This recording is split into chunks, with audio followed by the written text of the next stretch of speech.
All right, let's make a formal introduction for our listeners. Good afternoon, Alex. My name is Claudia. I'm calling you from Washington, D.C., from the studios in Fairfax City. We are very humble and grateful that Alex Callier accepted our invitation to the show. Alex, welcome to the show, man. Hi, welcome. Yeah, thanks for having me, actually. Thanks for having me. No problem. Alex, let's go back to the beginning. Were you born like in a musical family, and how old were you when you perhaps began taking, piano lessons, guitar lessons? Oh, I was born well, my dad was very much into music, but he was a doctor. His dream was to be a musician, but he was never a musician. But he when he was in at university, he was like part of a jazz club, and so they organized jazz gigs and concerts, and so he was always playing music around the house. He was very eclectic in his taste, not only jazz but also classical music, pop music. Actually, completely different than his brothers. He had like four brothers, and the other brothers only listened to Bach, and that's it. It's Bach, maybe a little Mozart, and then But my dad was very much into all kinds of music, and so when I was, I think, 8, I got interested in playing music. Was a friend of mine at school went to the local music school, and I wanted to join him. And my parents said, "Yeah, why not?" The only rule at our house was that if you started something, you had to finish it. So I started when I was 8. Started playing piano when I was 9. And then by the time I was 10, I actually started writing my first piano pieces on piano. And I was very lucky to have a very cool piano teacher. He was quite young at that time, but he was very much into looking for the right kind of pieces of music for me to play, because immediately he kind of like, I was never very fond of classical harmony, so Mozart and Haydn and all that stuff. It wasn't really my cup of tea, and so he was looking for stuff that would kind of like keep me interested. And so one day he got me into Erik Satie, the Gymnopédies of Erik Satie, and that was something that kind of suddenly it struck me that I liked that kind of harmony way more, so the impressionists in classical music, that was my kind of thing. And so by the time I was 12, I was like participating in a writing concours, like a writing, and then I wrote like a handed piece of piano, and the jury didn't thought I was cheating. They said it's not possible that you wrote it, so I didn't win. Really? So yeah, Wow. really.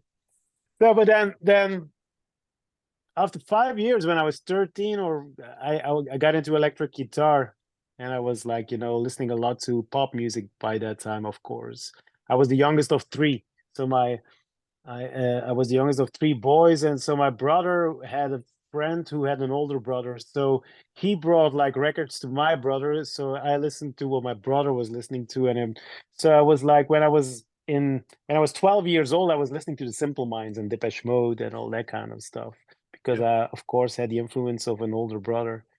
And so by the time I was 15, I started my first band. That was actually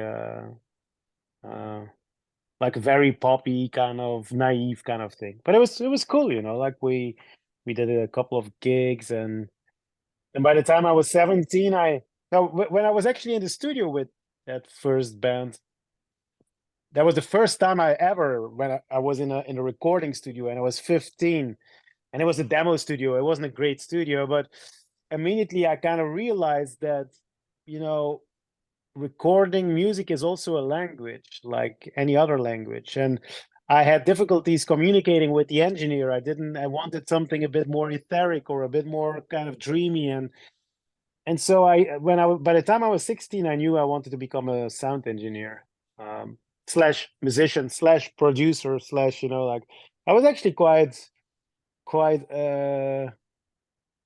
avant-garde. I was like, I already kind of, as if I've already felt that in the future, because now we're talking about I think 88, 1988. But it felt for me that the future, it would be important that as a musician, you would be able to kind of record yourself and mix yourself and produce yourself.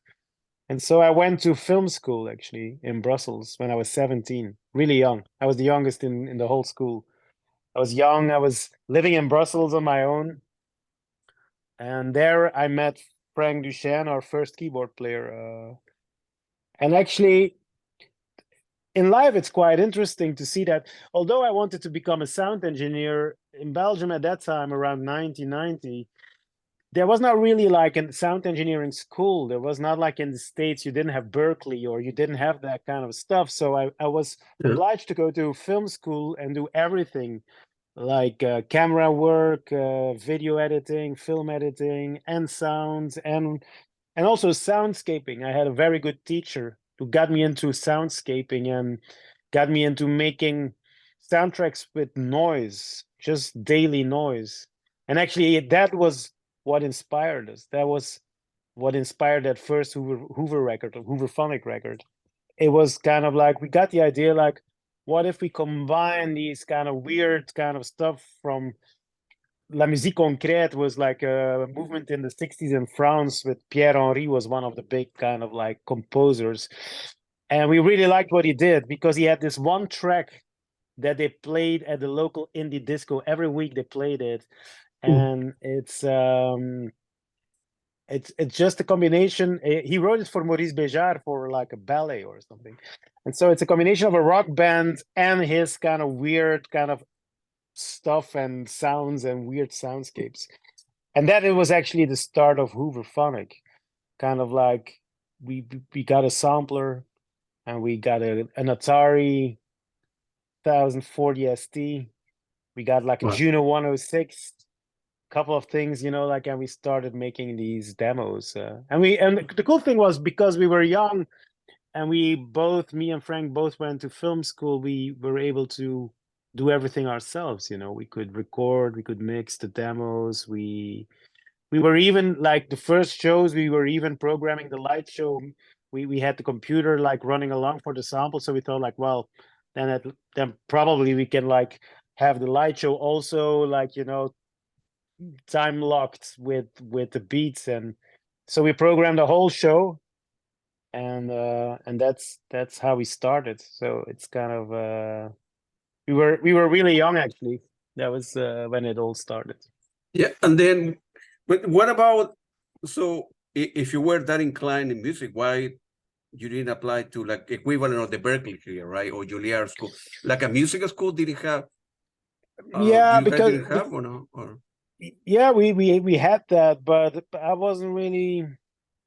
Well, back in the days, it was only for classical music or jazz. So it wasn't I got for it, pop. right. It didn't exist for pop music. So that was for me was a problem.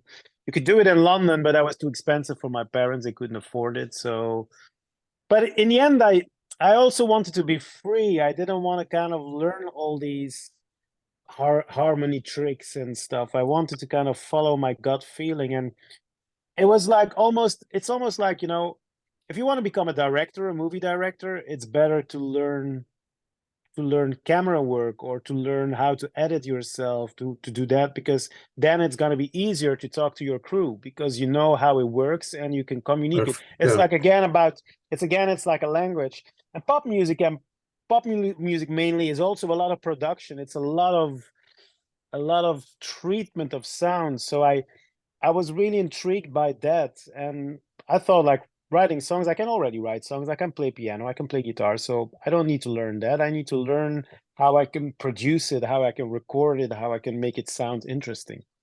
Got it. Yeah, perfect. No, that's a very valid answer. So we are talking now about 1995 when Hooverphonic was formed. Yeah. At the beginning, you guys were labeled, like a trip hop group, but eventually, you guys evolved more than a singular genre, right? Using alternative electronica, electric pop, a mixture of other. And you were evolving with the band member. Okay, let's try that, and it worked very well, we were very eclectic, that's for sure. Even our first record, you know, you had definitely trip hop influences on the first record. But if you Yep. listen carefully to the first record, you also hear shoegaze influences. There's a lot of slow dive and My Bloody Valentine influences. There's influences Yeah. from the bands like the Cocteau Twins. So that's a lot of new wave influences actually. Yeah. And that combined with trip hop and a little bit of all kinds of different things. And we always like this kind of like mix between things that if you would write them down as a recipe, you think this will never work. But then if you hear them, you think like, oh yeah, that sounds cool. So we were always interested in everything that seemed impossible or seemed not interesting, and then try to make it interesting. And we changed that. I think, you know, like I said, we started as like a soundscape / pop band, and we evolved more to a soundtrack / pop band. You kind of the soundscaping in the beginning was very abstract. It was very kind of like the first record was more like a David Lynch kind of movie, and then through the years the movies changed. You know, we wrote soundtracks to movies that didn't exist.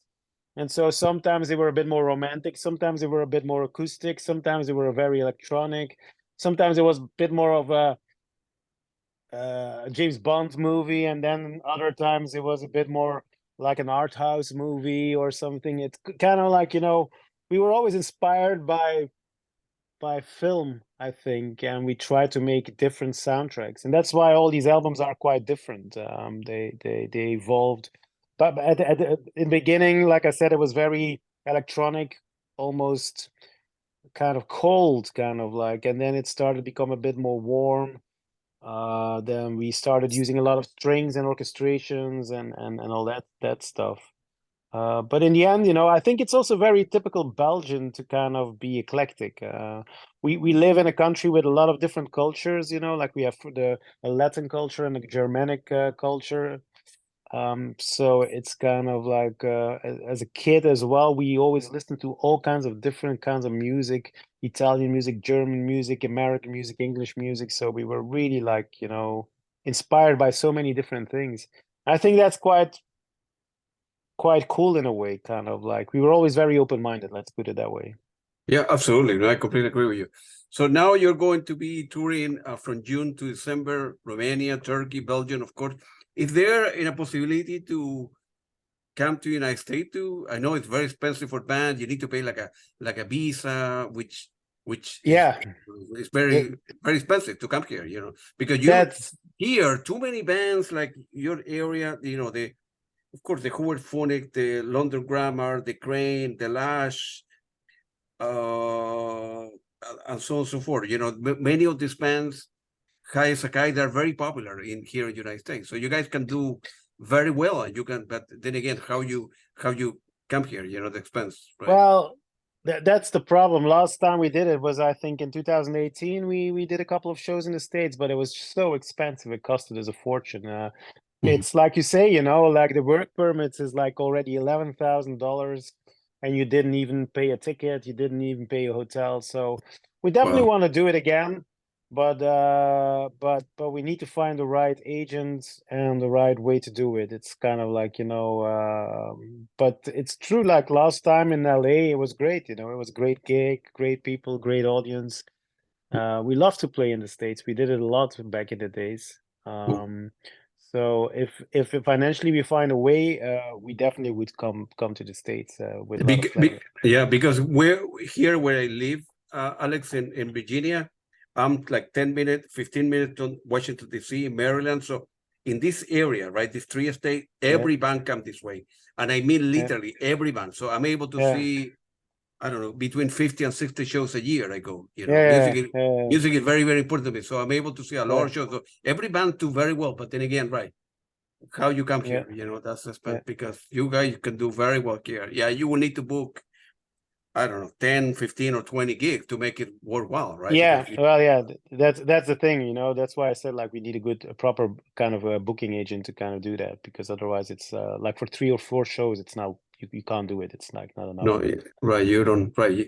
You get out of the plane, you are in the whole $20,000, right? You know, yeah, that's it. without That's even selling a ticket, you know. Yeah, exactly. So, Your album, the first album, 1996, called A New Stereophonic Sound, spectacular with the hits like, Too Wiki and Plus Profound. It's a masterpiece, man. I mean, all of a sudden, you guys were playing in small places, trying to figure it out, and then you released an album in 96. We're going on almost 40 years now. It's very, very good, man. Yeah, well, it was quite weird because most bands like they rehearse a lot in a rehearsal space for years and years, and then they make the first record. But with us, it wasn't like we just had, my living room was a small kind of like home studio, and when we really went from nothing to everything in half a year. It was really fast. It was almost, I think we made the demos in February, March. By October, we had 7 record companies, international record companies, that wanted to sign us, and by April 96, we were touring Europe, and then in September 97, yeah, we were actually touring the States for 7 weeks with Fiona Apple, and it's kind of like, I still remember that, like we first sent a couple of demos to Belgian record labels, and they were not interested. And then we met Luc van Acker, which is like, he used to be in the Revolting Cocks and bands like that. And he was a studio manager back in the days, and he heard the demo and he said like, "Well, man, you have to send it internationally to international labels. It's really too cool to kind of just send it to Belgian labels." So he got us this kind of A&R guide with all the addresses of all the companies, and so we sent tapes to English companies, American companies. I think 4AD was one of them, Capitol Records, Sony Records, yeah. And then I still remember I was working as a sound engineer for television back in the days, like from 94 till 97. And I was working in the news studio as a sound engineer, and suddenly I had like this we had like a semaphone, like a beeper, and I saw this English number, and so I called the number and I said like, "Hello," and he says like, "Yeah, this is Jason Rackham from Sony Music UK. I really like your demo." And we started talking. He said like, "Do you guys play live?" And I was like very kind of like, young and very kind of like arrogant. And I said like, "Sure, we play next month." And then when he hung up, I had to call the band and say like, "I promised some guy we will play a gig next month." And we never played. We never had any gigs. We didn't even have we had a rehearsal space. So in a month we had to kind of like figure out how to do it.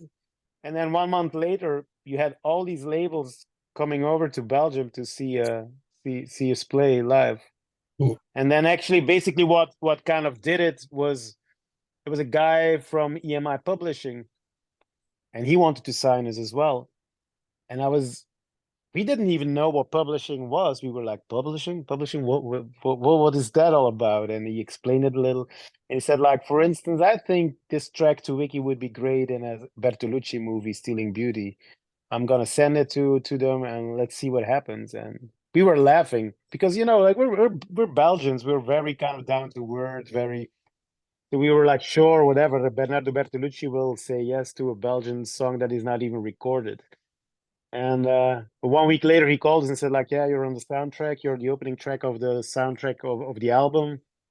We have one problem. You need to record it as fast as possible because we only had the demo."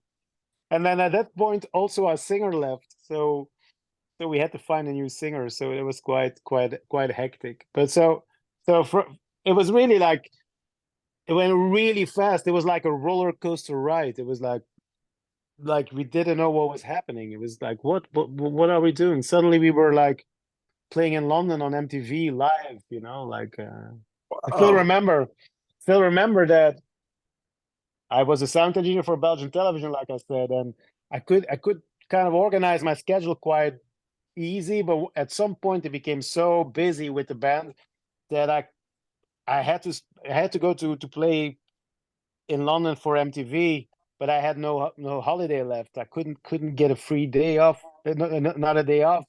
So that's the only time in my whole life that I asked my dad to write me a note to say that I was ill, you know.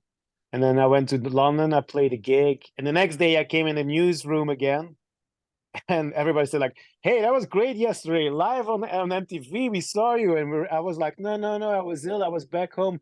No, that was recorded. No, man, it's live." You know, it was like so.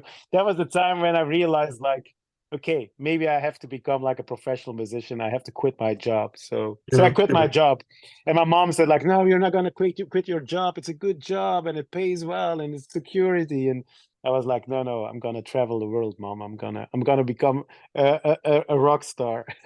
Good for you. In that album was hard for me to pronounce. Liesje Sadonius, right? That's the first one. Liesje Sadonius, yeah. She was Liesje. actually. It's kind of like we did the demos with a young singer called Esther. She left when we were supposed to sign a deal with Sony, and that same morning she called that she wouldn't do it, and so that was December, and in February Liesje joined us, and she was actually the daughter of a colleague of a friend of mine, so it was really like it was just luck, you know.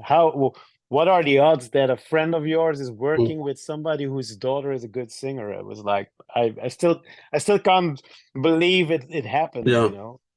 And then we recorded that version, mixed it ourselves, and that was the movie version.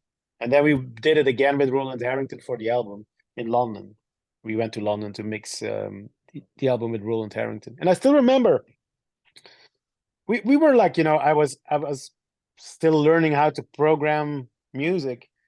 And so when we finished the record with Roland, he said, "Hey, Alex, when you guys walked in with the tapes, you know, like with the multi-tracks, I thought like, well, let's get in a professional programmer or something, like, because we have to work on it." And then, but we didn't do that. And after we finished mixing the album, he said to me, "I'm very happy that I didn't do that, because there's something about the programming that is kind of naive that makes it very special and very different, you know, like." And so that was one of the coolest compliments I've ever had from a sound engineer.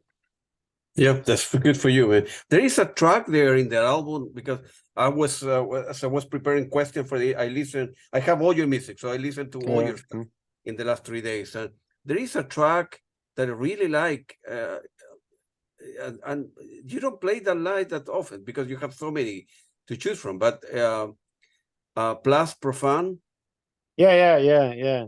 I really like very upbeat. I really like that, and I was trying to look in YouTube to see if there is a live version of that. We used to play it live, but there's actually the story behind that track is there's actually two versions of this song, and the one is completely different than the other. The original version was done with a sample from a John Barry soundtrack for James Bond's movie, and we didn't get permission for the sample. We wanted to clear the sample, and we didn't get permission. And so during the recording of the album, after the album was actually already mixed, we had to redo Plus Profond, and we mixed it ourselves in Brussels. So the one that's on the album is actually a version that we had to do because we couldn't clear the sample. And then afterwards, after I think for the 10th anniversary or the 20th anniversary, we tried to clear it again, the sample of the original, and we got permission. And so now you can listen to both. So you can find two versions that are completely different, and that kind of like both are really cool. But they have nothing to do with one or the other. But you know, two wiki became like a milestone. I mean, you guys, like you saying before, you were out of here, and then you know, in 3 months, 5 months, man, you again kind of famous, and then you need to start traveling, start touring, and so forth. So yeah, a year later, we were like playing the Hollywood Athletics Club in LA, sold out, and we were like playing the Roxy, sold out in New York, and we were like playing the House of Blues in Orlando, sold out, and we were like, we didn't know what was happening. I have to say, it's kind of unbelievably mind-blowing. Like, you know, like as a young 23-year-old guy suddenly on tour, it was just fantastic. And Geike was our singer back by the time we were like touring the States. It was already Geike who joined us. She Yeah. was the third singer, Mm. and she was really young. She was like, by the time we got to America, I think she was 18. She just got 18. Um, so she wasn't allowed to drink alcohol. She wasn't allowed in some clubs. It was yeah, it was crazy. When my niece became 18, you know, my brother has two kids. He has a daughter. Nowadays she's 24. But when she got 17, I asked my brother, what would you do if like two guys came to you and say like, your daughter is really talented, she's a great singer, we're gonna take her on the road and we're gonna tour the States with her, and now, you know, when she's 17 or 18. My brother looked at me and said like, are you kidding?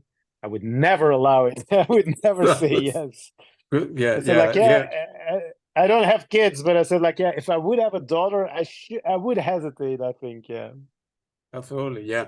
We're talking about now the second album, Blue Wonder Power Milk, Yeah. with the hits like Eden and the Strange Yeah. Effect, which Yeah. is I think I have here. I Yeah. end up buying a lot of Sony music on vinyl, and they're releasing a lot of 1,000 2,000 releases. So Yeah. they are Yeah. limited, and Yeah. of course, it's another masterpiece, man. Well, that's a strange one, because when it was got released, actually, the album, we didn't get that great reviews, and after 25 years, a lot of people think it's one of our best records. So it's kind of, sometimes it can be too, I think you can be too fast with, like, you know, we were already going forward, and we were like going forward in big steps, and so I think for some people it was a bit too fast. They were like, what is happening? But I have to say, yeah, Eden is like my dad died 4 years ago, and Eden was his favorite song. He always said, like, you know, like, that song is so it's so perfect in its kind of simplicity. There's not much going on, actually. There's like a couple of strings, couple of horns, and a vocal that is very Yeah. fragile, and um and I still remember we recorded it in New York this time with Mark Pletty. Mark Pletty was at that time was a producer, but also a musical director for David Bowie. Wow. And so we got to New York, and I still remember having an argument about Eden. I wanted it to be programmed, the beats, and he said like, no, no, no, we're gonna record it with drums. And we really like were discussing for hours about it. And I was like, and he said like, no, we're gonna record it with drums, with live drums. And now I'm very happy that he kind of like convinced me, because I Yeah. think it makes it even more timeless or something. It makes it Yeah. very timeless. It's a very timeless song. And although Mad About You is more popular worldwide, for me, I think Eden is even more beautiful, in because it's so Yeah. easy. It's almost like Italian food, you know. There's a couple of ingredients and there's nothing to mask any mistakes. It's so simple, but that because it's so simple, it needed to be perfect. Um, and so that album was great. We were recording at Looking Glass Studios, which was Philip Glass's studio, his private studio. And Mark Pletty knew Philip, and so we were allowed to record there, which was fantastic. Mark Pletty is a great musician and a great programmer. So, and then we I still remember when we were recording Philip Glass. We went to dinner with him, and then he invited us to a show in Carnegie Hall, um, and Lou Reed was sitting behind us, and he was falling asleep all the time during the Philip Glass concert. Yeah. It was kind of like a crazy kind of days, and then we mixed it in Paris. It wasn't always easy to with me and Mark, you know. But then again, I guess like out of friction, beauty can be created or something. Like, look at the best Beatles tracks were not always when John and Paul were getting along, you know, like so it was very interesting to work with Mark, and like you say, there's a couple of beautiful songs. Magenta is fantastic. I still think it's a beautiful. I still remember this week we were playing in Prague, this weekend, and I said to the guys, I said like, yeah, when we're playing with a big orchestra again, we need to play Magenta again because it's so beautiful. It's so kind of like, you know, almost mesmerizing, and it was great, and we were lucky that we could work with Mark Letty. It was just kind of like he kind of took it to the next level, I guess. And then we were still touring in the States. We were touring in Europe with Moloko and with Massive Attack, and that was like just being on the road with Massive Attack for us, of course, was like just fantastic.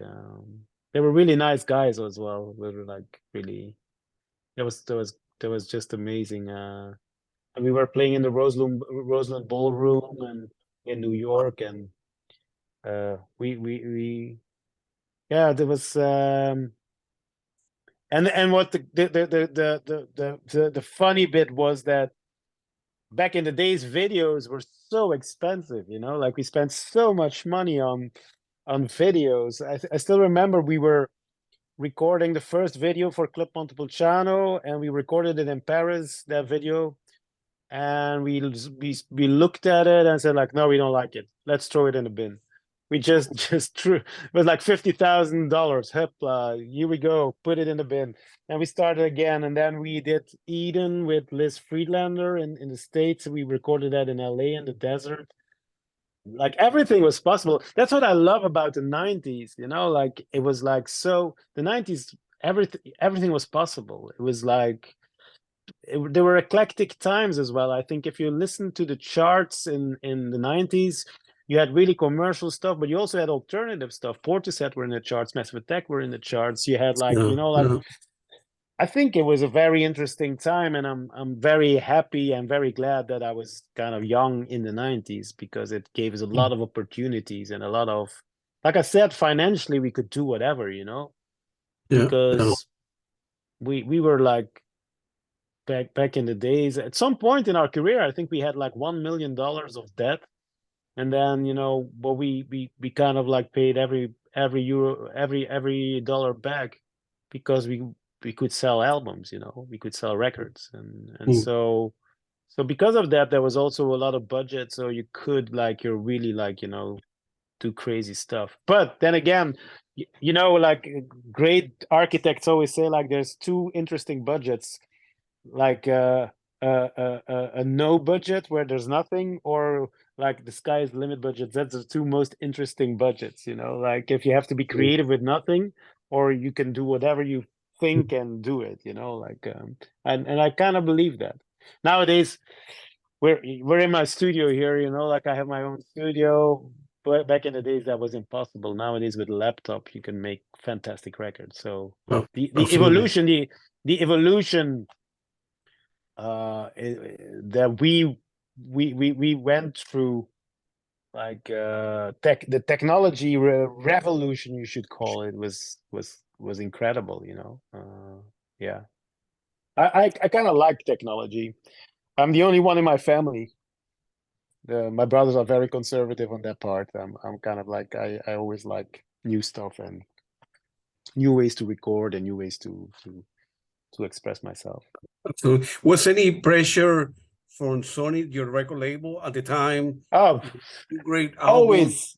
Okay, we are selling 100,000 vinyl, 200,000. Okay, let's make it to 300. You know, we need 3 hits in the next album. And yeah. There was a lot of pressure, and I have to say it never changed. You know, like still remember on our last album, we did like 15 million plays on a track, which is very good for a band of our generation.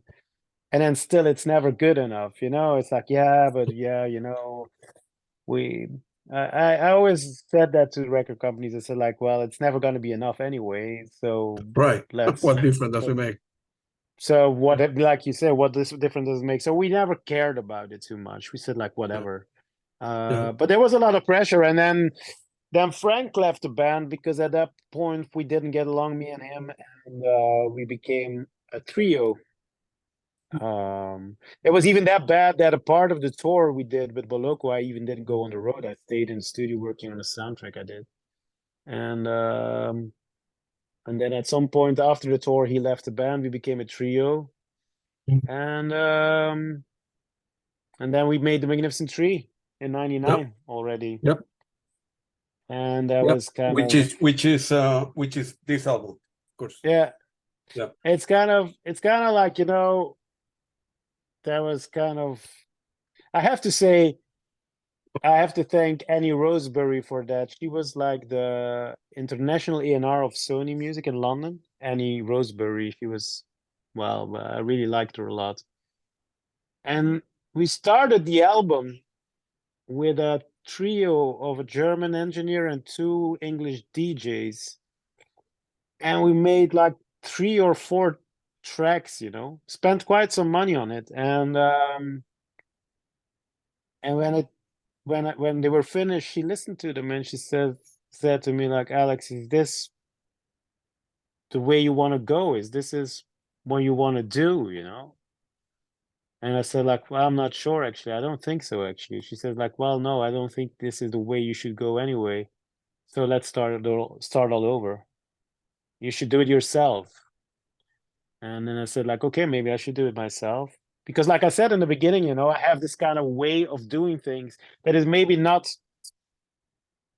kind of very professional or whatever, but it has a quirkiness that works, like, and that kind of like works really well. And so I got in the studio with Roland Harrington again. We co-produced the record. He mixed the first record, but now he came in as a co-producer. And we spent 7 weeks in the studio in Belgium, just like pre-production, like, working on tracks and demos. And actually, Mad About You was a bass line, a beat, and a vocal line. The vocal line was recorded with a cheap microphone, like an SM58 or a Shure SM58, and we never changed it. That vocal line was the demo, and we felt it was kind of like magic. And it was Roland who said, like, yeah, you normally arrange the strings yourself, but maybe this time we should ask Matt Dunkley. He worked with Matt Dunkley because Matt Dunkley was the orchestrator for Craig Armstrong.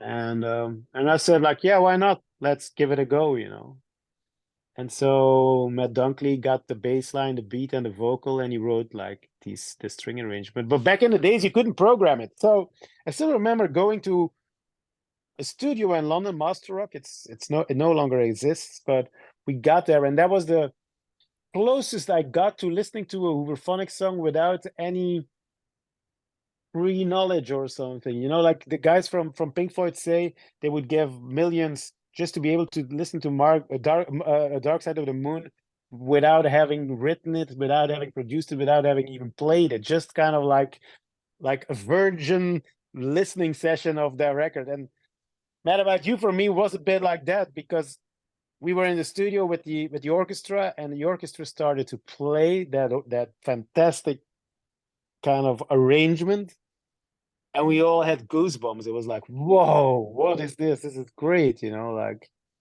And so, yeah, it's a moment I will never forget. We were all 3 in the studio, and that orchestra started playing, and we didn't know what to expect, because back in the days, you couldn't. He wrote it really like, he wrote a score, and so there was no way to kind of listen up front. So also financially, the risk, we were doing something, we were not even sure if we would like it, and there was like a 25 or 26 piece string orchestra in a very expensive studio in London, and we were like, yeah, whatever, let's do it, and if we don't like it, we'll ditch it, like. That's kind of that's the 90s, like I said, it's like, it was crazy times, but we did love it, and we said, like, wow, okay, this is definitely something. This is something special, and we felt it immediately. And so, weirdly enough, when that song got released, it did nothing. It didn't go well on radio, and it just didn't work. And I think it took 2 or 3 months before it got used in a commercial in Italy, and then in France, and then in another one, and then in another one. Then it got into an American movie, and suddenly it kind of took off, you know, and it became really like popular. And it's quite funny because the lyrics are actually inspired on a real story. Song was recorded in '99, but I wrote it, I think, in '98. And I was like in Devon in England in a castle with some other songwriters for a songwriting camp from EMI Publishing. And I was young, and they said, "Do you like to do that?" I said, like, "Yeah, why not?" So I went there. And the first night we were in the castle in the cellar for a wine tasting because, you know, the guys who organized it thought it would be a great way to learn to know each other, you know, and see how the dynamics in the group were. And so there was this like beautiful redhead, you know, like standing next to me, and she tasted the wine. She said, like, "This wine tastes fishy." And I said, like, "There's nothing fishy about the wine. It's great, actually. It's nice. It has lovely tannins, and it's well balanced. I don't understand." So we started fighting all night. We were fighting. And at the end of the night, somebody said, like, "Do you even have a clue who she is?" I said, like, "No, I don't. I know she's Kathy." "Yeah, she's Kathy Dennis, man. She is like, you know, like she's a famous singer here in England." I said, like, "Oh, okay. Well, in Belgium, we don't know her." I said, like, so we were fighting the whole night. And then the next morning we were, of course, you know, like we always wrote in groups of 3 people. And she was, of course, in front of my door. Knocking on the door. I said, like, "Oh, it's you," you know, like, and then we wrote the song, "The Last Thing I Need Is You and Your Black and White Views Pushing Me Over." And actually that was the first song we wrote together. And by the end of that writing day, we were best friends. And so that's where the line comes from. "Are you the fishy wine that will give me a headache in the morning?" It's I was in love with Kathy Dennis, you know. Yeah. I was Wow. in love, and it was platonic, you know, but never, nothing ever happened. But it was platonic. I had feelings for her, and so she drove in London in the wrong way, of course, because for me, London, they drive on the wrong way. So the driving in the wrong lane, and everything in the whole thing, the whole song is talking about Kathy Dennis and about how I was mad about you, but I was also aware that it would never work, that it would never be something serious. And I quite often, you know, like Eden was written for my first big love, you know. When I was 17, I was for 6 years with a girl, and it didn't work out, but Eden was really like saying goodbye to her. And so quite often, if a song comes really from the heart, people kind of, I don't know, notice it or feel it, or, you know, like it's, so that's also probably why the song did work so well, because it's very genuine, it's very real, kind of the whole thing. Although it's quite funny to see that a lot of people get married and have Mad About You as an opening dance while it's talking about an impossible relationship. So I was always like, yeah, but it's Mad About You. It's like, yeah, but are you? It's like, feel the vibe, feel the terror, feel the pain. It's driving me insane. I'm not sure if you want to get married like that. Yeah, Well, no, you will get divorced, you know. yeah. Yeah. But So yeah, not only that song, but you have Vinegar on Salt, Out of Sight. yeah. Jackie I mean, it's a Kane. lot of very good hits Yeah, there. yeah. Even like, you know, the opening Auto Harp is a great track. Waves. We're playing Waves these days again, and we're Really? planning we're planning on doing, like, in 2 years. It's gonna be 25 years old, the Yeah. Magnificent Tree. So then we're gonna do like a couple of gigs with a big orchestra. And we're gonna play the album. I think in 25 is that's the plan. So we're already playing a couple of more tracks. But although I have to say, there's a couple of tracks like Jackie Kane never became like a radio hit, but but here in Belgium, it's one of the songs that I hear most on the radio. So sometimes it's kind of weird that to see that a song originally maybe wasn't that kind of that popular, but it became more popular by getting older or something. And when we play live as well, we always play Jackie Kane. We have Vinegar and Soul, Jackie Kane, Mad About You. That's Eden, to Wiki, of course. That's tracks Yeah. we will always play. Right. Sure. And And Jackie Kane is like you know, for our old-time fans, if we don't play Jackie Kane, the gig is not a gig, not a Hooverphonic show, you know, like it needs to kind of be there. But it's kind of, yeah, it's kind of the interesting thing, I think, is when you're young, you don't even have a clue what you're doing, and because you don't have a clue what you're doing interesting stuff, you know. And when you're older, you know what you're doing, and that makes it kind of interesting in a different way, I guess. But it's like, you know, the kind of naivety of me being 24, 25. It's kind of like that kind of makes, I think that's why a lot of artists make their best records when they're like around 27 or something. It's kind of a very typical age where you're balancing between the two worlds I'm talking about now. You're balancing between the naivety and spontaneity, and at the same time you're starting to know what you're doing, and like when you're pivoting on that kind of that moment, I think that's quite crucial. That's why I think a lot of artists make great records. Absolutely. You mentioned, you mentioned 5 hits that you always want to play, right? Eden and Twiggy and Marabayu, because they're popular, the audience want to listen, but you have so many tracks. How you go from 100 to 50 to 20, and then in which order do you play this stuff? It's really, yeah, it's a good question. It's a good question. It's kind of like well, first of all, of course, like we have, I think we have like 15 or 16 songs we need to play. That's a lot. Yeah. Because, you know, like in France, Bada Boom was very popular, and Anger Never Dies was a huge hit in Italy and in Belgium and in Holland and in France and also in Eastern Europe. Anger Never Dies was huge. Amalfi did really well in Belgium and Holland. So there's a lot of songs. Romantic did really well in Italy again. So there's like, I think 15 songs we have to play, and then, well, let's say 13 we have to play, and that leaves us with 10 songs.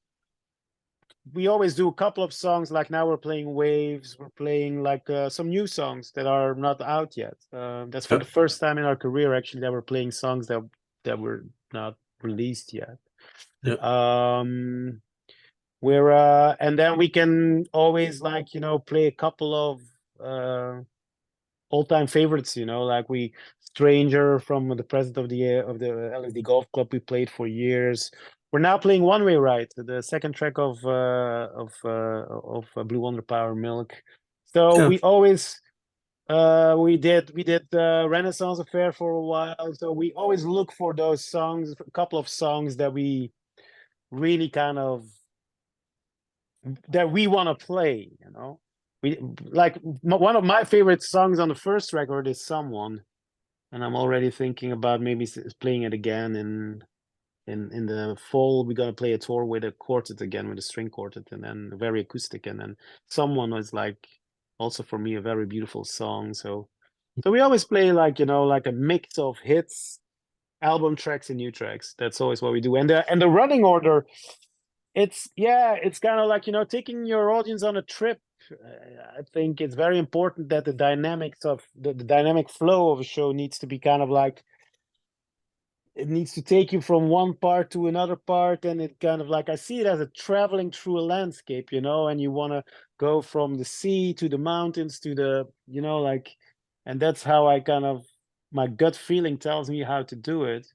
There's also a couple of songs that we quite often play in the same running order for years, because they just kind of like, whenever we don't do it, it doesn't seem to work or something. Like Vinegar and Salt and Jackie Kane are quite often played together, because it's kind of like, so.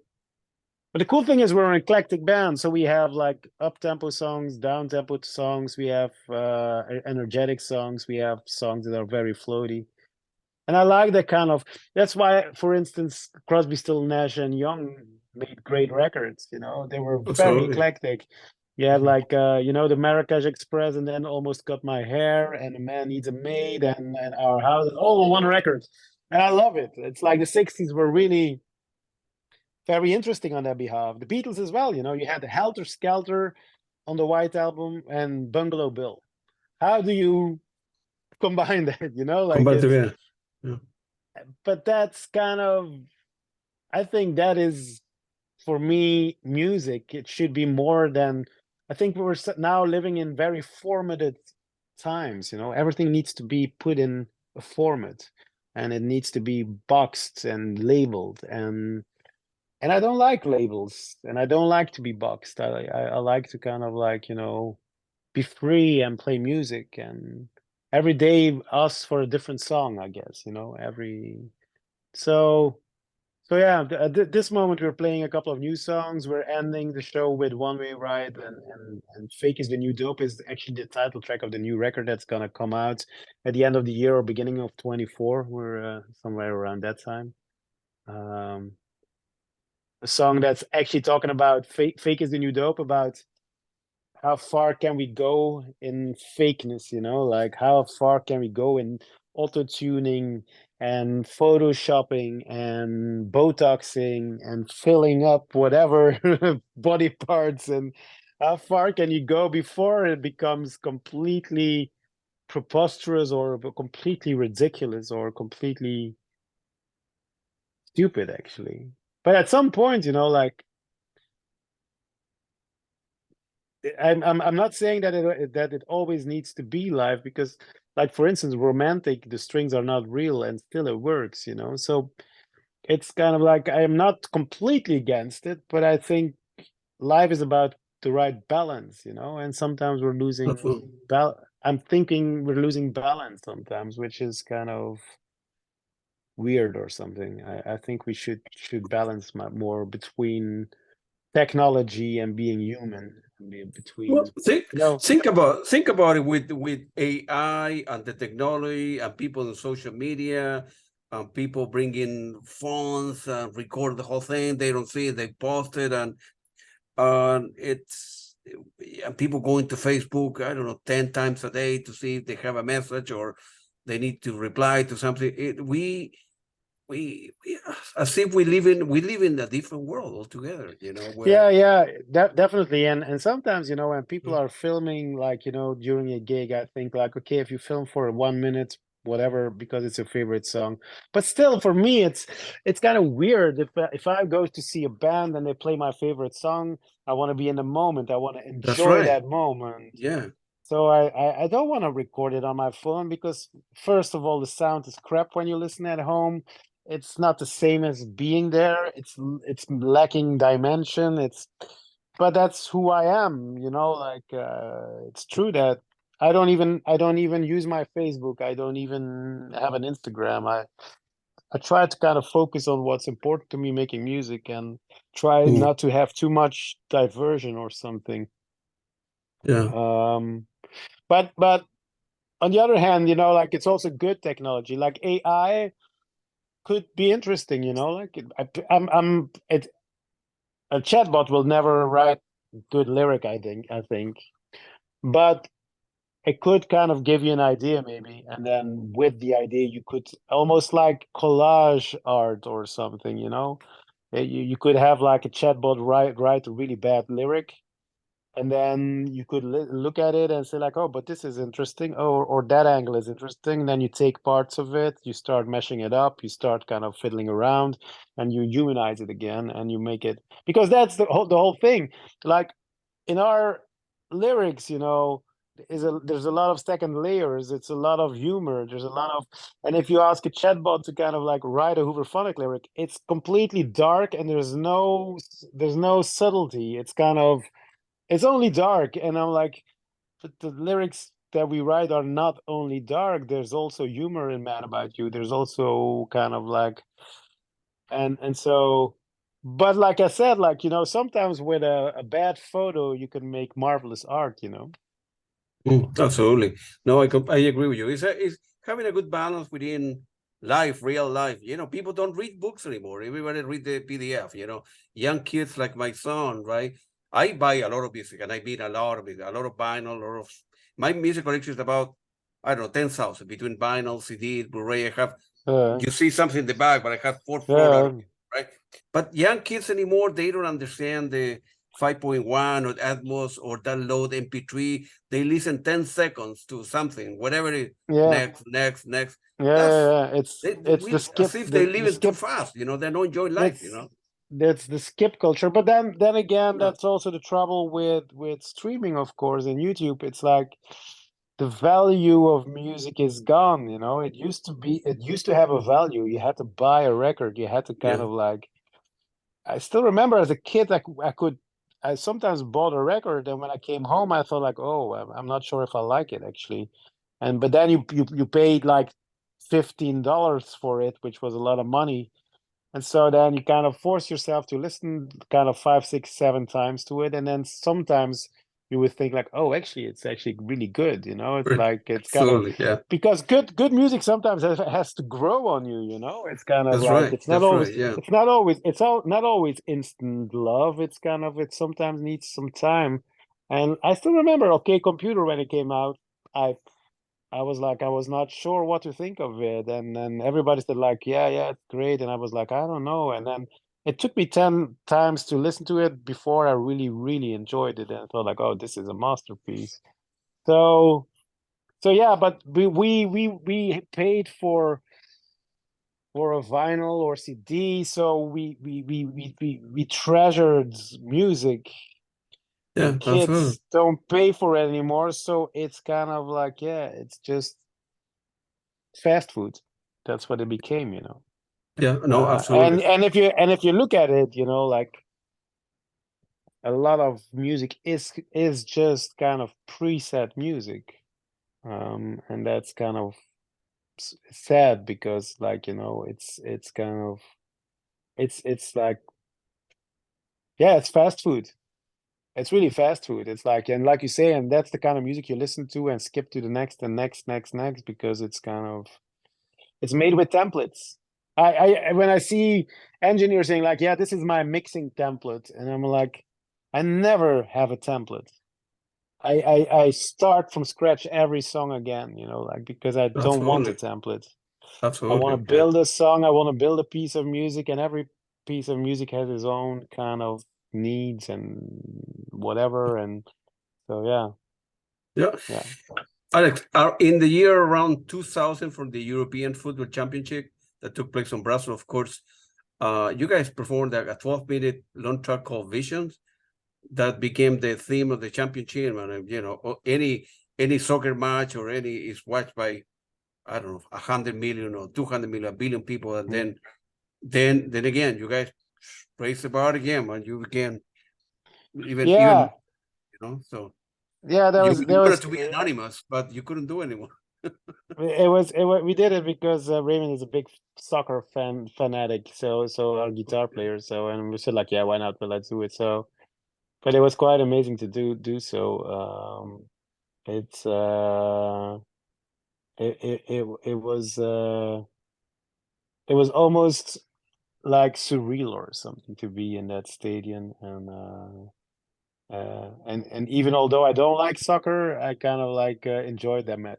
I was uh, but it was Belgium Sweden, and Sweden won, I think. But yeah, that was like 2000. But it all, like I said, it all went really fast because then that was 2000. In 2002, there was already Jackie Kane, and Correct. Yeah. that was kind of, that was like, you know, a record where we really wanted to kind of push the boundaries of like, can you kind of how can you start flirting with musical without becoming camp, and or like, how can you create cool camp or whatever, you know, like it was like the orchestra became bigger, and it was like a musical about Jackie Kane. It was like a concept album. It contains of one of the, I think, one of the most beautiful songs we've written, Nirvana Blue, it's called. And I still remember talking about talking about fake is the new dope. I still remember we I was listening a lot to Scott Walker at the time, and we normally recorded drums, you know, like wait a second, someone is trying to call me.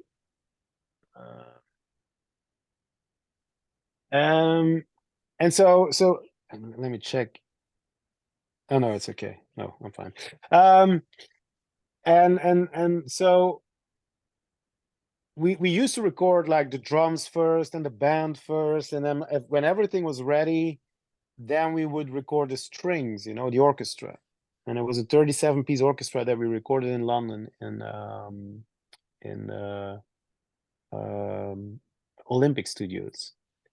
And we said, like, why don't we try to do it like they did it in the 60s? Just play live, the band, the orchestra, sing it live, really like do a live performance. And because then we have the real feel of playing together with the strings. And I still remember we were setting up everything. Everything was ready. We already did the version because we had a backup, of course. We did a version where we had the pre-recorded band and then we recorded the orchestra. And by the time we were ready to start recording with the orchestra, the mixing desk broke down.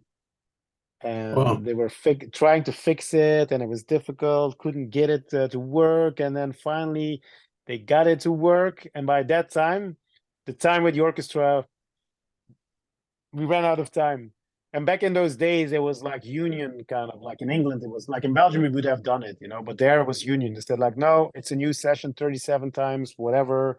That's gonna cost you £10,000 or something. And then we finally didn't do it because we said like we already spent 250,000 euros on the record, so we were like, okay, we'll not do it. And so it took us till 2012 when we recorded Hooverphonic live at the Elizabeth Zaal. That it took us really like that long before we really did it, you know, like but I still remember Nirvana Blue. We wanted to do Nirvana Blue like that. And Nirvana Blue is a song, like I said, like when we were talking about the set list, last year we played with a Turkish orchestra in Istanbul, like a really great show, 4,500 people sold out with an orchestra. And we played Nirvana Blue with the orchestra, and it was like, I still kind of like, you know, one of the most magic moments in my career. I think it was unbelievable. It was really beautiful. We recorded the show. Actually, we should actually put it online at some point. We filmed it and I mixed it. It's a great show. In the Jackie Kane album, there are two hits that I really like. Sometimes and The World's Mine. Yeah. I don't know if they did. I think that album, you know, because I look the metric. I'm an engineer, so I'm always looking numbers. I think the album, according to the rest of the world, right? Not according to you guys, because you like Jackie. It didn't do that well, right? It didn't. No, it didn't. It didn't. Yeah. No, it was really. It took us till 2010 when Noémie joined the band. Then, like the night before, did well again. It really kind of like did in Europe and it did really well. But 2002, Jackie Kane, I think, you know, we were just kind of pushing boundaries, and or maybe people weren't ready for that or something. They I think, you know, I never thought about commercial success or something. I always thought about making a record. And so it was yeah.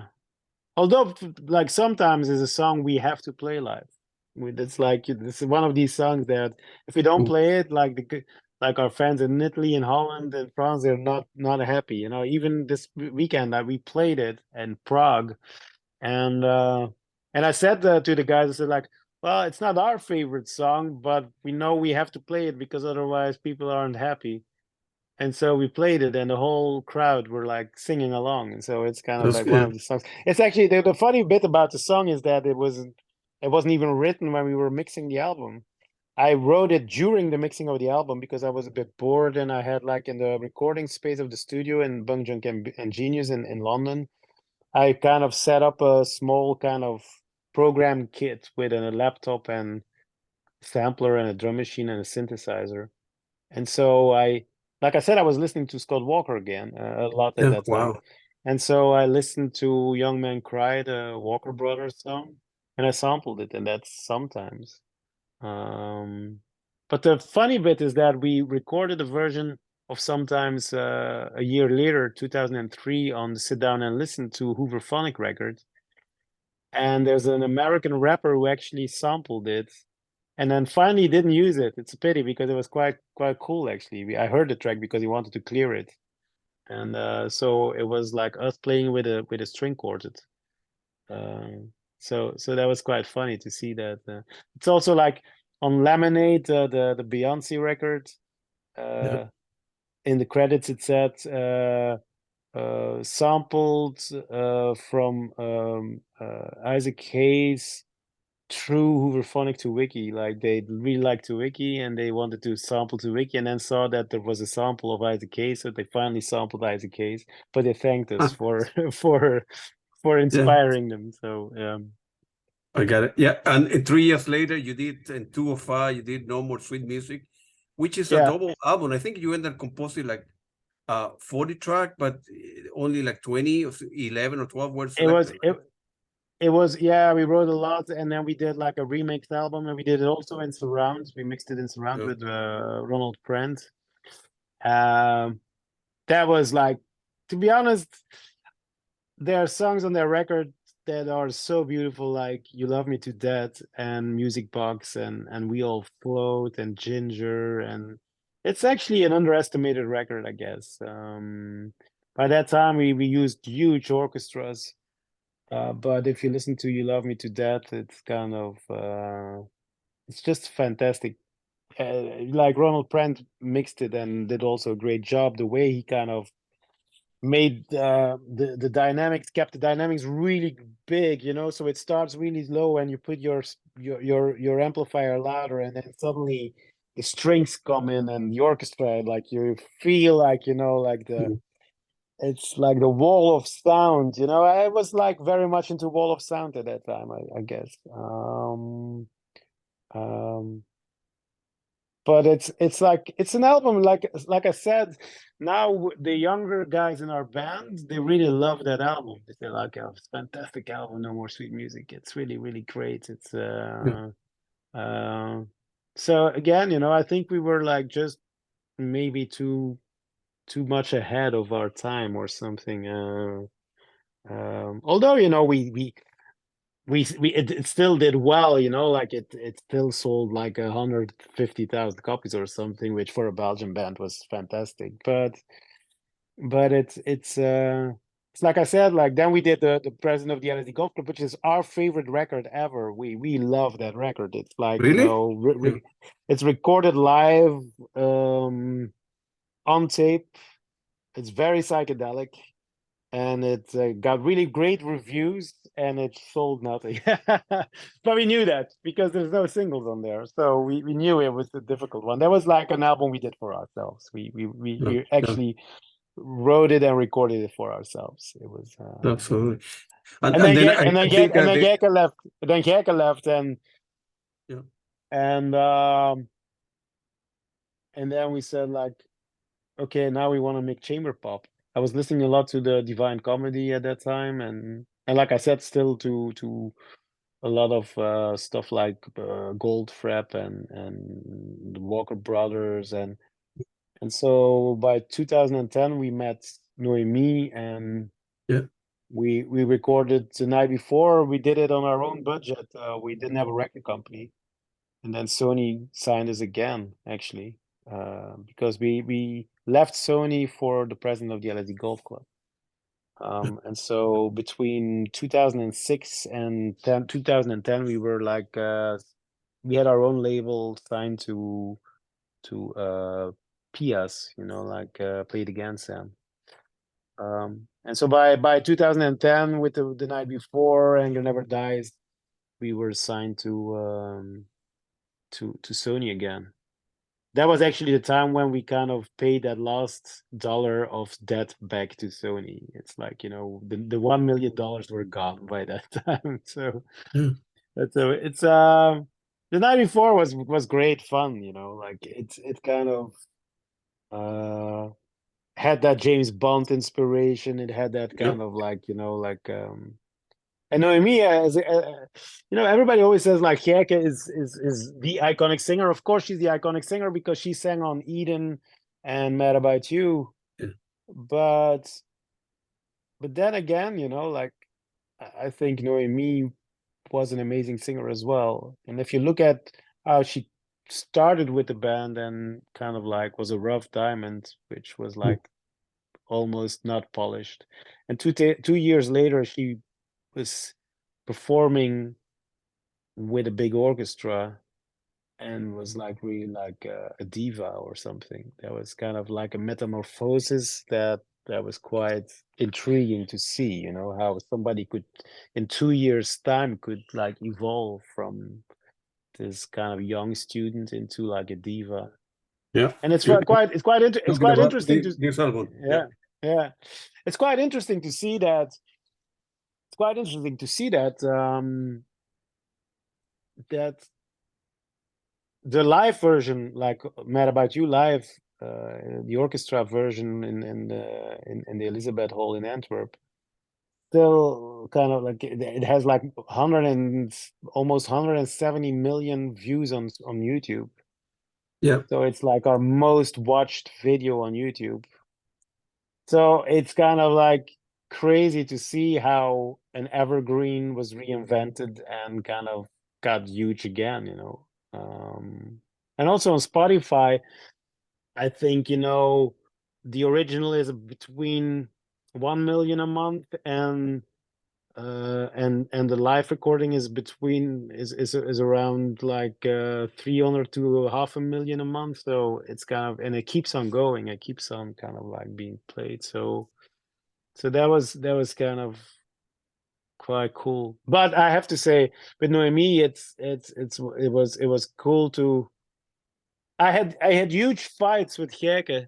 I never had huge fights on the road with Noémie, and still, for some kind of reason, I get along better with Geike than with Noémie or something. We like Raymond, me and Geike, we built that band. We started from scratch, and we kind of like, yeah, we shared a life on the road for 11 or 12 years, so that kind of creates a bond, I guess. Is So it difficult? Noémie, Sorry, go ahead. Sorry. what?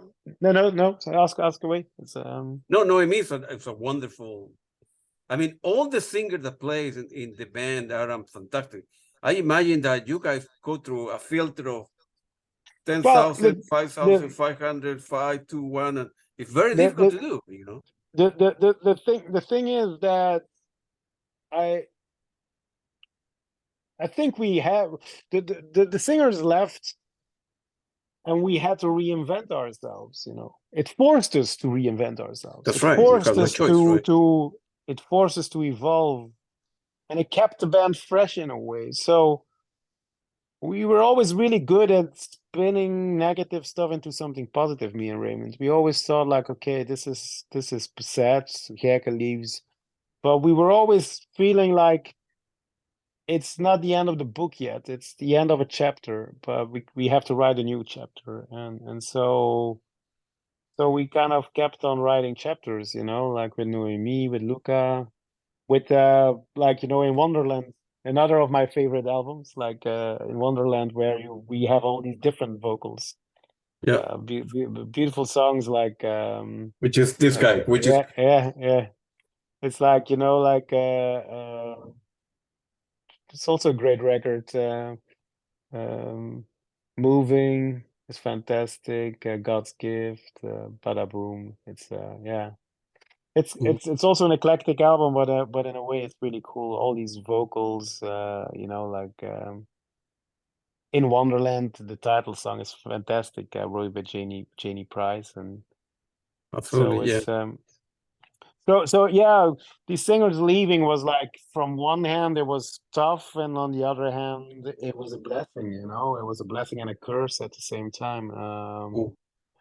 And then in 2020, Geike came back, and that was just like we started talking again on the telephone for something completely different, and we felt like a connection again, and so she came back. So then then that was like, and then we went to Eurovision, and everybody said like they're going crazy, they're going to Eurovision, and it was like I really like I said, like I have this kind of thing with camp from time to time. There's stuff that I really enjoy. Like I always was a fan of the Pet Shop Boys, and everybody was always like, "Really, do you like the Pet Shop Boys?" They're like, "Yeah, they have great tracks. Like, Of what have I course. done to deserve this?" Yeah. And Rent and West End Girls, and like and Suburbia, and So yeah. so yeah, so I always had this kind of thing with camp. So that's why I probably always liked the Eurovision Song Contest. And so when they asked us 5 times, we always refused. But then in 20 they asked us, in 19 they asked us, and I said like, yeah, why not? Like I felt like I could make a difference. And at that time I felt the concours was like a bit more interesting. There was like Salvador Sobral who won in I was 16 or 17, I think it was, or there was like so we did participate. And I have to say the year we participated was really interesting with the Ukrainian band Go A, with Barbara Pravi. There was quite with Maneskin. It was quite an interesting edition we were in. Mhm. Now this year, I think it was bollocks. This year it was crap. It was like we were talking about the presets kind of music. This year Yeah. was a lot of preset music. A couple of things that I kind of thought was cool in its camp value, in its kind of kitsch value, but back when we were there, I thought like we had a lot of fun doing that. And it was kind of also fun to be there and sing like the whole festival. We were singing that we were in the wrong place. So that's probably why we ended up 19th. Yeah, that's I'm happy that you mentioned the Pet Shop Boys because it's one of my favorite bands. I mean, I love too many bands, from Yeah, Genesis, Peter Gabriel, Pink Floyd, Led Zeppelin, Camel, Gone, all yeah, the pop, yeah, and the Pet Shop Boys are very, and of course the Pet Shop Mode and the Pet Shop Boys are unbelievable bands, man. So yeah, I'm glad yeah, you like this stuff. yeah, It's in Wonderland, for people that they don't know that album, there's different singers, and yeah. I think there are 12 tracks and 6 singers. How and great tracks like, of course, Bada Boom and Deep Forest and In Wonderland. How you're able to, how you go about it? I mean, you guys didn't have a Well, singer, right, at the time in between. So you well, said, well, we have songs. Let's reach out to the the the thing people. is that I like to co-write. Like I said, in '98 I was already co-writing, and I like to Yeah, co-write with other people. And at some point, like I wrote a lot of songs. Sometimes you write a song with a co-writer, like a co-write artist that sings the ultimate version of a song. And you try it with another singer, you try it with your own singer, but you try it with Geike, or you try it with Noémie, or you try it with whoever you try it, it's never as good as the original demo. The demo sometimes is like the version.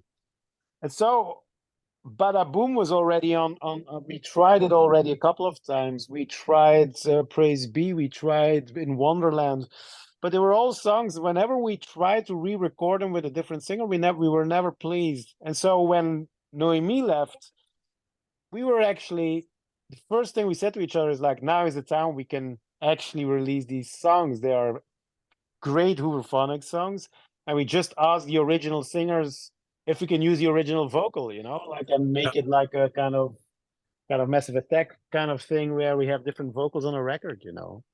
So that is actually how that record kind of was made. So Felix Howard was singing on God's Gift and Moving at my place when he was completely hungover. I had no clue he was singing for a record, and that's why sometimes these takes are so fantastic and so good. Like on Bada Boom, Emily Seth and Neil Thomas were singing on an island in Norway. We were writing songs together, We actually wrote Cocaine Kids and Bada Boom in one day. We started with Bada Boom in the morning. At 5 in the morning, I think we finished Cocaine Kids with a huge Wow. scream. So yeah, it's kind of like sometimes recording music is sometimes recording magic. It's recording energy. It's recording the energy at the right time, right place. And sometimes you just have to. It's something that frustrates a lot of singers. It frustrates Geike that 95% of the vocal takes on Hooverphonic records are demo takes because they were Really? just perfect. Yeah, they were Yeah. perfect. Wow. And Yeah. then Geike always says like, yeah, I want to try to do it again. And then I said, like, well, like, I don't know, like, I'm not sure. But yeah, well, let's try it. And we tried it, and it was she almost never got it better. And that frustrates her. And I said, like, but you shouldn't be frustrated. It's like when you first hear a song and you sing it, it's like falling in love with a woman and having, like, butterflies in your stomach. And, like, you're completely in love with the song. And it's really exciting because it's all new and unknown and you don't even know the song that well, and that's why you record often. And also there's no pressure because you think like, hey, I'm recording a demo. That's And right. then Yeah. if you're then in an expensive studio in front of an expensive microphone on the other side of a glass window, and then you press rec, there's too much stress, so Absolutely. Is it difficult? I think another question. Is it difficult to be normal in your life, Alex? No, Alex the musician, no Alex from Hooverphonic. Well, no, finding a girl, going to a restaurant, making a reservation, walking down the street, people find you, recognize you.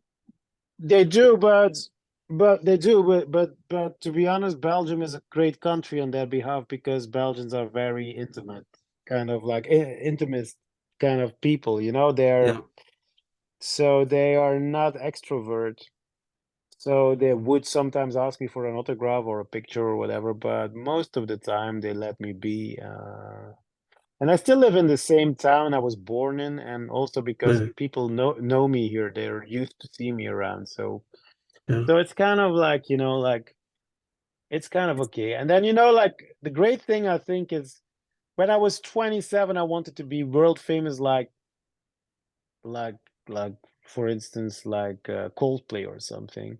yeah, Uh, and now I'm 50 and I'm glad I'm not, like I said, last year we played 4,500 sold out in Istanbul, but I still can walk in the streets of Istanbul, go to a restaurant, enjoy myself, go out with friends, go to a bar. That's like, actually best of both worlds. It's like you play music, you do yeah, what you love to do most, you earn a good living, you have a lot of people watching your show, and at the same time I'm like, I can blend in, and I kind of like that kind of like, I can, like at some point I almost did like X Factor in Italy as a judge, and my wife said like, no, don't do that, like because then we can't go to Italy anymore on holiday, because then you're gonna be like this television personality and people will bother you all the time. And it's like, that's the great thing I think about being Alex Callier, like of course here in Belgium I get recognized, but here in Belgium people are really down to earth, so it's quite okay. And I like to be quite normal under the radar, like I like to go to a restaurant with my wife and not being bothered. yeah. Or walking down the street or normal stuff. You go and see a movie, and Yeah, that's normal it. And stuff that we that's take for that's granted. that's why, like for instance, um like the Beatles or Coldplay, they're living in a golden cage, like Yeah, they earn so much money, but yeah, what can you do, like you can't even go to a beach without having paparazzi behind your back, like it's yeah, so yeah, yeah, no, I'm very happy that I play in a more kind of indie cult band, it's a better life. It's a better life. It made me a very good it made me a very decent living, and I good money. but I still can be very just So me, live a normal life, live a normal. yeah. That's I'm not famous, so I don't have the problem.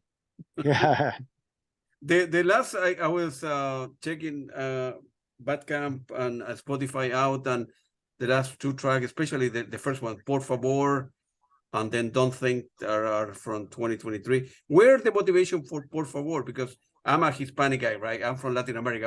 I never told you, Alex, I was born in Chile, in South America, and I came to the United States to study after high school, and I ended up staying for music related. I went to school, I went to graduate school, I got married, I got one by life here. So when I saw Por Favor, say, man, that's, what was the motivation? Because the rhythm is very, of course, it was done on purpose. The fun bit is that actually I wrote it with an Italian guy, a friend of mine, Luka Cruysberghs. I wrote Amalfi with him, I wrote Romantic with him, I wrote Heartbroken with Luka.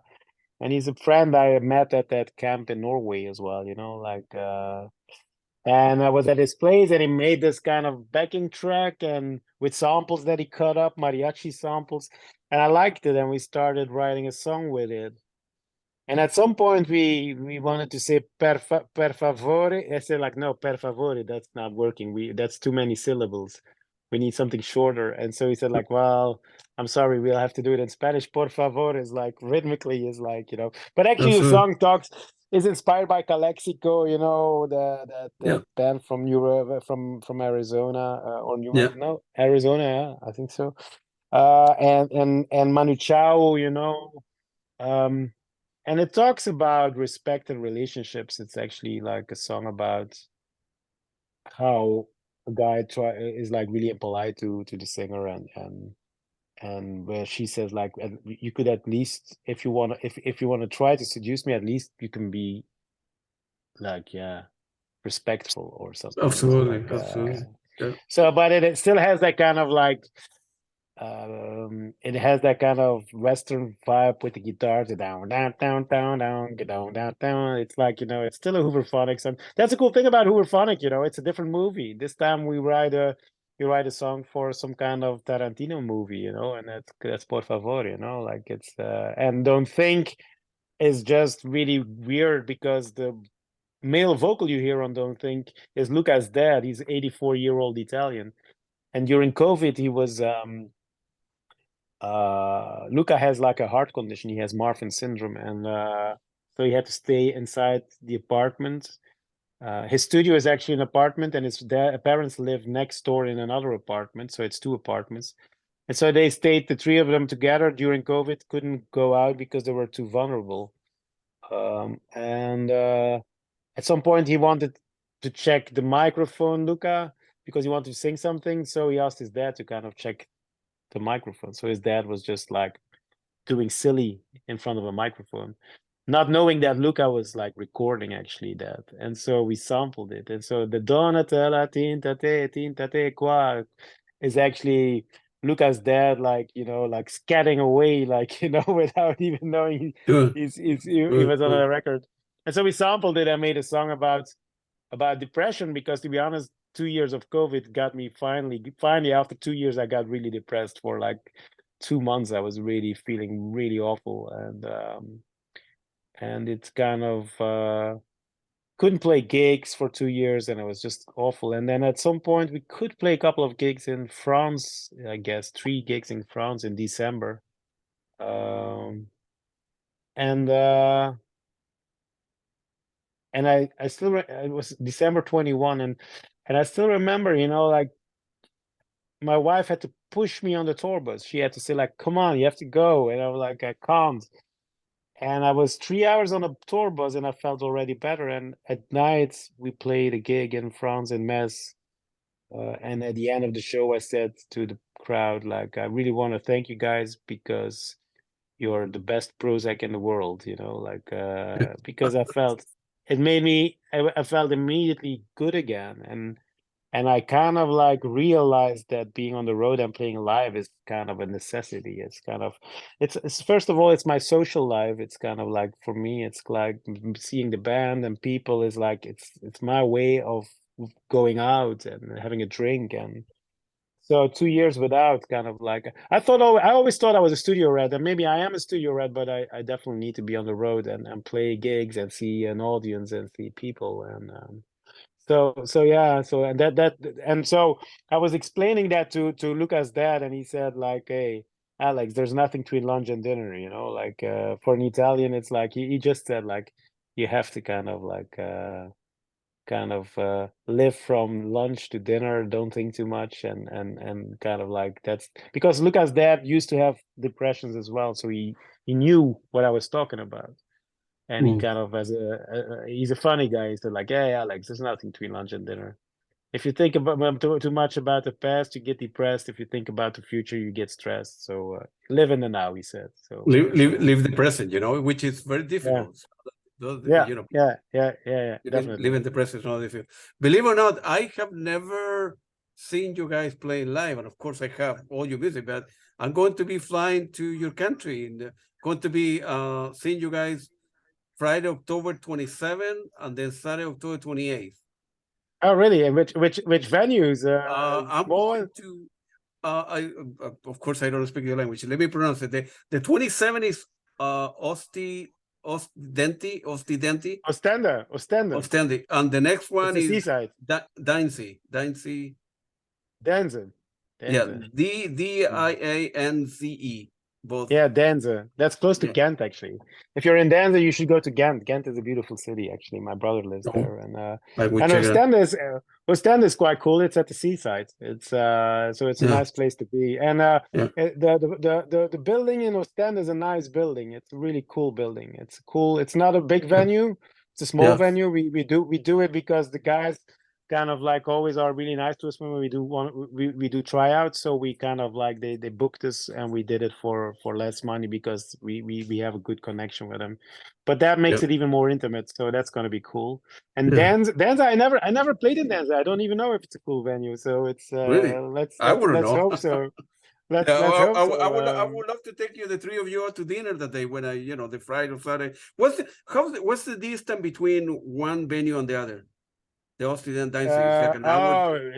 It's not far. It's like it's not even an hour. I think it's driving. Yeah, maybe an hour, but not even. I think it's 45 minutes or something.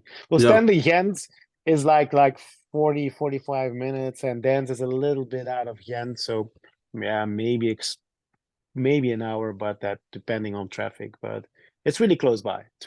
And if you're looking for hotels, Oostende has cool hotel. But I wouldn't stay in Dance. I would stay in Ghent. Ghent is fantastic, actually. Yeah, I will write it down. Yeah, Ghent is a really, really beautiful city. It's a medieval city. Very nice castles, buildings. It's really nice. Very good restaurants in Ghent. Nice hotels as well. I would. In Ostende, you could stay, like if Ostende is nice, there's like there's some cool hotels in Ostende. But Denze is like too small. I would stay in Ghent and then. Ghent, yeah.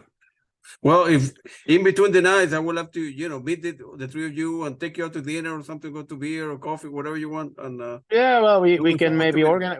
We can maybe organize something, like Maybe, let's see, maybe we can in Ostende we can have lunch or something, and then I'll take the train to Ostende instead of let's see what Anne has your email. We'll coordinate with Anne, man. And I forgot this is the latest one that I bought. Is the best of album. It's a beautiful picture. Have all the lyrics and. I like who does. I mean, there's no that accent. This is great. There's no an accent. Great. It's the artwork is always done by the same guy already it's no an accent, right? Who is that person? It's very good. It's Anton Marin is his name, and he already worked with us from '96. He always did all our. The only one he didn't do was No More Sweet Music. That was at that time we worked with an American guy, but for all the other albums he did. He always their work, it's very good. Anyway, I have to be careful right. because I think I have another interview Okay. a live radio interview in 5 minutes. So All we right, have man. to kind of. It was very nice talking to you, Alex. Looking forward to seeing you playing live with the band Yeah. and Okay. having Cool. dinner, coffee, whatever when I get there, man. How long do you stay in Belgium for then? I'm staying 3 days because then I'm going. Let's see, the gig is on Friday, on Yeah. Saturday. So very likely I'm going to be flying Thursday. I'm staying Friday, Saturday, Sunday, and then Monday I'm going to London. I think 5 days or something. I Okay. haven't Cool. no planned everything in London Yeah. yet. Yeah. Uh, So let's see. I'll see. I'll look at in my schedule, see if we'll get we can together, man. organize something. All Yeah. right. Thank you Okay. very much. It was Cool. very nice talking to Okay. you, Alex. Take it easy. Thank you. Appreciate it. Talk to you Thank you. later. Bye. Bye. Bye. Bye. Bye. Bye, Alex.